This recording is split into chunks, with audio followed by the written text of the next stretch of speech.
एकांना किती पण वेळ द्या, कधीच वेळेवर तयार होत नाहीत. असा कारभारीनं टोमणा मारला. वरनं जाऊबाई आवाज देत होते, अहो लगीन घाई होतं, ट्रिपल शीट गेलो लग्नाला. तसं तिथं बँजो पथकानं आमचं गाणं वाजवूनच स्वागत केलं. आपण पण रॉयल एंट्रीज मारली ना.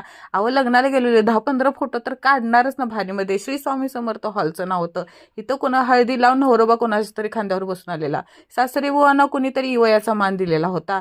हळदी कुंकवाचा समारंभ चालू होता. इथं नवरीची भांडी कुड्डी आणि अक्षदा वाटप चाललेलं आहे. इथं माझ्या 2 सासवा काहीतरी गुपचूप गुपचूप गंभीर विषयावर गप्पा शप्पा करत होते. आपल्याला काही कळलं. अक्षदा पडल्या रे पडल्या की सगळेजण जेवायला पळाले. आपला गुरुवार होता व आपण गपचूप घरी निघून आलो आणि मार्गशीर्ष महिन्याची पूजा मांडायला सुरुवात केली. गावाला काही व्यवस्थित भेटत नसल्यामुळे 2 फळं, माहेरवरून आणलेलं चिरमुर आणि गोडीशेव, ताजं ताजं कच्चं दूध आणि दही भाताचा नैवेद्य दाखवला. वा काय भारी पूजा झाली.